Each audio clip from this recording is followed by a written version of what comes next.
ആകാശവാണി. നമസ്കാരം. വാർത്തകൾ വായിക്കുന്നത് തുളസീദാസ് പരമേശ്വരൻ.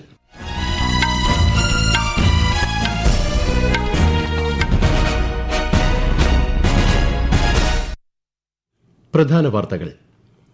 പോലീസ് സേന പൌരന്മാരുടെ സുഹൃത്തും വഴികാട്ടിയുമായി മാറേണ്ടത് അനിവാര്യമെന്ന് രാഷ്ട്രപതി ദ്രൌപദി മുർമു. 51ാമത് പ്രഗതി യോഗത്തിൽ 30,000 കോടിയിലധികം രൂപയുടെ 7 നിർണായക അടിസ്ഥാന സൌകര്യ പദ്ധതികൾ അവലോകനം ചെയ്ത് പ്രധാനമന്ത്രി നരേന്ദ്രമോദി. സിബിഎസ്ഇ 12ാം ക്ലാസ് പരീക്ഷയുടെ പുനർമൂല്യനിർണ്ണയ പ്രക്രിയ ഉടൻ ആരംഭിക്കുമെന്ന് കേന്ദ്ര വിദ്യാഭ്യാസ മന്ത്രി ധർമ്മേന്ദ്ര പ്രധാൻ. 16ാം കേരള നിയമസഭയുടെ 1ാം സമ്മേളനത്തിലെ ഗവർണറുടെ നയപ്രഖ്യാപന പ്രസംഗം നാളെ. ത്യാഗസ്മരണയിൽ ഇസ്ലാം മതവിശ്വാസികൾ ഇന്ന് ബലിപെരുന്നാൾ ആഘോഷിക്കുന്നു. പള്ളികളിലും ഈദ്ഗാഹുകളിലും പ്രത്യേക പ്രാർത്ഥനാ നമസ്കാരം നടന്നു. രാജ്യത്തിന്റെ വടക്കു പടിഞ്ഞാറൻ മേഖലകളിൽ ഉഷ്ണതരംഗം തുടരുന്നു. കേരളത്തിൽ വ്യാപക മഴയെ തുടർന്ന് 7 ജില്ലകളിൽ ഇന്ന് മഞ്ഞ ജാഗ്രത. വാർത്തകൾ വിശദമായി. പോലീസ് സേന പൌരന്മാരുടെ സുഹൃത്തും വഴികാട്ടിയുമായി മാറണമെന്ന് രാഷ്ട്രപതി ദ്രൌപദി മുർമു. പോലീസ് ജനങ്ങളുടെ പ്രശ്നങ്ങൾ മനസ്സിലാക്കുകയും അവരെ സഹായിക്കുകയും ചെയ്യുമ്പോൾ സമൂഹത്തിൽ നിയമങ്ങളോടുള്ള ബഹുമാനം വളരുമെന്നും രാഷ്ട്രപതി പറഞ്ഞു. പ്രസിഡന്റ്സ് പോലീസ് കളർ സിക്കിം പോലീസിന് സമ്മാനിക്കുന്ന ചടങ്ങിൽ സംസാരിക്കുകയായിരുന്നു അവർ. पुलिस व्यवस्था को अधिक सिटीजन फ्रेंडली बनाया जाना चाहिए ताकि सामान्य लोग बिना भय के अपनी समस्या दर्ज करा सके. महिलाओं, बच्चों और कमजोर वर्गों के प्रति संवेदनशील व्यवहार को भी प्राथमिकता देनी चाहिए. Cyber crime, online fraud, hacking और डीप फेक जैसी नई चुनौतियां सामने आ रही. इन नई चुनौतियों से निपटने के लिए पुलिस को लेटेस्ट टेक्नोलॉजी, साइबर सिक्योरिटी और डिजिटल इन्वेस्टिगेशन में बनाना होगा. സ്വച്ഛ് ഭാരത് മിഷൻ 2.0 മികച്ച രീതിയിൽ നടപ്പാക്കേണ്ടതിന്റെ ആവശ്യം എടുത്തുപറഞ്ഞ് പ്രധാനമന്ത്രി നരേന്ദ്രമോദി. കേവലം അടിസ്ഥാന സൌകര്യ വികസനത്തിനപ്പുറം പൊതുജന പങ്കാളിത്തം, നിരീക്ഷണം അടക്കമുള്ളവയിലും മികച്ച ഫലം ഉണ്ടാകുന്നുണ്ട് എന്ന് ഉറപ്പാക്കണമെന്നും അദ്ദേഹം ന്യൂഡൽഹിയിൽ ചേർന്ന 51ാമത് പ്രഗതി യോഗത്തിൽ പറഞ്ഞു. 30,000 കോടിയിലധികം രൂപയുടെ 7 നിർണായക അടിസ്ഥാന സൌകര്യ പദ്ധതികൾ അദ്ദേഹം അവലോകനം ചെയ്തു. സ്നേഹത്തിന്റെയും സാഹോദര്യത്തിന്റെയും സ്മരണ പുതുക്കി ഇസ്ലാം മതവിശ്വാസികൾ ഇന്ന് ബലിപെരുന്നാൾ ആഘോഷിക്കുന്നു. പ്രവാചകനായ ഇബ്രാഹിം നബി ആദ്യപുത്രനായ ഇസ്മായിലിനെ ദൈവകൽപ്പന മാനിച്ച് ബലിയർപ്പിക്കാൻ സന്നദ്ധനായതിന്റെ ഓർമ്മ പുതുക്കലാണ് വലിയ പെരുന്നാൾ. രാവിലെ മുതൽ പള്ളികളും ഈദ്ഗാഹുകളും കേന്ദ്രീകരിച്ച് നമസ്കാരവും പ്രത്യേക പ്രാർത്ഥനയും നടന്നു. ഡൽഹിയിൽ ജുമാ മസ്ജിദ്, ഫത്തേപുരി പള്ളി, ഷാഹി ഈദ്ഗാഹ് എന്നിവിടങ്ങളിൽ പ്രധാന ഈദ് പ്രാർത്ഥനകൾ നടന്നു. രാഷ്ട്രപതി ദ്രൌപദി മുർമു, പ്രധാനമന്ത്രി നരേന്ദ്രമോദി, ഉപരാഷ്ട്രപതി സി.പി. രാധാകൃഷ്ണൻ, ഗവർണർ രാജേന്ദ്ര വിശ്വനാഥ് ആർലേക്കർ, മുഖ്യമന്ത്രി വി.ഡി. സതീശൻ, പ്രതിപക്ഷ നേതാവ് പിണറായി വിജയൻ തുടങ്ങിയ പ്രമുഖർ ജനങ്ങൾക്ക് ബക്രീദ് ആശംസകൾ നേർന്നു. ത്യാഗത്തിന്റെയും സമർപ്പണത്തിന്റെയും പ്രതീകമായ ഈ ഉത്സവം മനുഷ്യരാശിയെ സേവിക്കാൻ നമ്മെ പ്രചോദിപ്പിക്കുന്നുവെന്ന് ശ്രീമതി മുർമു പറഞ്ഞു. പെരുന്നാൾ എല്ലാവർക്കും സമാധാനവും സന്തോഷവും കൊണ്ടുവരുമെന്ന് ഉപരാഷ്ട്രപതി പ്രത്യാശ പ്രകടിപ്പിച്ചു. സമൂഹത്തിൽ സാഹോദര്യവും സന്തോഷവും വർദ്ധിക്കാൻ പെരുന്നാൾ ഇടയാക്കട്ടെ എന്ന് പ്രധാനമന്ത്രി നരേന്ദ്രമോദി ആശംസിച്ചു. 16ാം കേരള നിയമസഭയുടെ 1ാം സമ്മേളനത്തിലെ ഗവർണറുടെ നയപ്രഖ്യാപന പ്രസംഗം നാളെ നടക്കും. ജൂൺ 1 മുതൽ 3 വരെ ഗവർണറുടെ നയപ്രഖ്യാപനത്തിന് നന്ദി രേഖപ്പെടുത്തുന്ന ഉപക്ഷേപത്തിനുമേലുള്ള ചർച്ചയും ഉണ്ടാകും. സിബിഎസ്ഇ 12ാം ക്ലാസ് പരീക്ഷയുടെ പുനർമൂല്യനിർണ്ണയ പ്രക്രിയ ഉടൻ ആരംഭിക്കുമെന്ന് കേന്ദ്ര വിദ്യാഭ്യാസ മന്ത്രി ധർമ്മേന്ദ്ര പ്രധാൻ. പരീക്ഷയുടെ മൂല്യനിർണ്ണയ പ്രക്രിയയുമായി ബന്ധപ്പെട്ട് ചില പ്രശ്നങ്ങൾ പുറത്തുവന്നതിനെ തുടർന്നാണ് ഇത്. ന്യൂഡൽഹിയിലെ സിബിഎസ്ഇ ഉദ്യോഗസ്ഥരുമായുള്ള കൂടിക്കാഴ്ചയ്ക്ക് ശേഷം മാധ്യമങ്ങളോട് സംസാരിക്കുകയായിരുന്നു അദ്ദേഹം. വിദ്യാർത്ഥികളുടെ ഒരു പ്രശ്നവും പരിഹരിക്കപ്പെടാതെ പോകില്ലെന്നും എല്ലാ തലങ്ങളിലും ഉത്തരവാദിത്തം ഉറപ്പാക്കുമെന്നും കേന്ദ്രമന്ത്രി പറഞ്ഞു. അതിർത്തി പ്രദേശങ്ങളിലെ നിലവിലെ സാഹചര്യങ്ങൾ വിലയിരുത്തി ഇന്ത്യയും ചൈനയും. സമാധാനവും ശാന്തതയും നിലനിർത്തുന്നതിൽ കൈവരിച്ച പുരോഗതിയിൽ ഇരുപക്ഷവും തൃപ്തി രേഖപ്പെടുത്തി. ഇന്ത്യ ചൈന അതിർത്തി കാര്യങ്ങൾക്കായുള്ള working mechanism for consultation and കോർഡിനേഷന്റെ 35ാമത് യോഗത്തിലാണ് ഇരു രാജ്യങ്ങളും സാഹചര്യം അവലോകനം ചെയ്തത്. ഇന്നലെ ബെയ്ജിംഗിലായിരുന്നു യോഗം നടന്നത്. രാജ്യത്തിന്റെ അതിർത്തിയുടെ 15 കിലോമീറ്റർ ചുറ്റളവിലുള്ള അനധികൃത നിർമ്മാണങ്ങളോട് സീറോ ടോളറൻസ് നയം കർശനമായി നടപ്പാക്കണമെന്ന് കേന്ദ്ര ആഭ്യന്തരമന്ത്രി അമിത്ഷാ. എല്ലാ അനധികൃത കെട്ടിടങ്ങളും പൊളിച്ചുമാറ്റാനും കേന്ദ്ര ആഭ്യന്തരമന്ത്രി അധികാരികൾക്ക് നിർദ്ദേശം നൽകി. ഇന്ത്യ പാകിസ്ഥാൻ അതിർത്തിയിലെ രാജസ്ഥാനിലെ അതിർത്തി ജില്ലകളുമായി ബന്ധപ്പെട്ട സുരക്ഷാ പ്രശ്നങ്ങൾ ബിക്കാനീറിൽ നടന്ന സുരക്ഷാ അവലോകന യോഗത്തിൽ ശ്രീ ഷാ വിലയിരുത്തി. ഈ വാർത്തകൾ ആകാശവാണിയിൽ നിന്ന്. ആകാശവാണി വാർത്തകളും വാർത്താ അധിഷ്ഠിത പരിപാടികളും All India Radio news Thiruvananthapuram YouTube ചാനലിലും at All India Radio news Thiruvananthapuram Facebook പേജിലും AIR ന്യൂസ് _തിരുവനന്തപുരം ഇൻസ്റ്റഗ്രാം അക്കൌണ്ടിലും അറ്റ് AIR ന്യൂസ് _TVM X ഹാൻഡിലും ലഭ്യമാണ്.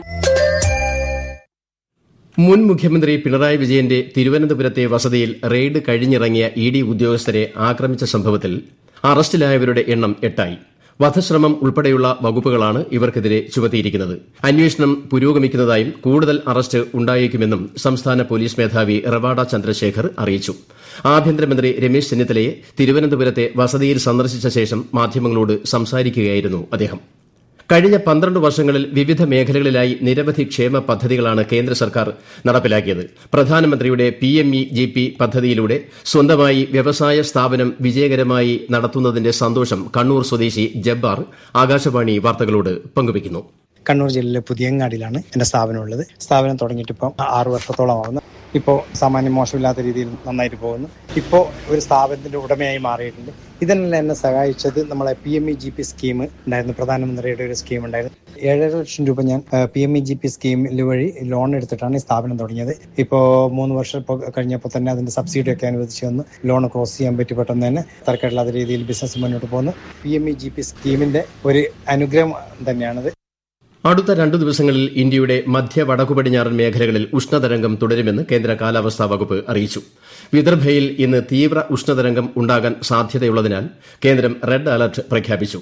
മധ്യപ്രദേശ്, ഡൽഹി, ചണ്ഡിഗഡ്, രാജസ്ഥാൻ, ഛത്തീസ്ഗഡ്, ഹരിയാന, ഹിമാചൽ പ്രദേശ്, കൊങ്കൺ, ഗോവ, ഒഡീഷ, പഞ്ചാബ്, തെലങ്കാന, ഉത്തർപ്രദേശ് എന്നിവിടങ്ങളിലും ഇന്ന് ഉഷ്ണതരംഗം പ്രതീക്ഷിക്കുന്നുണ്ട്.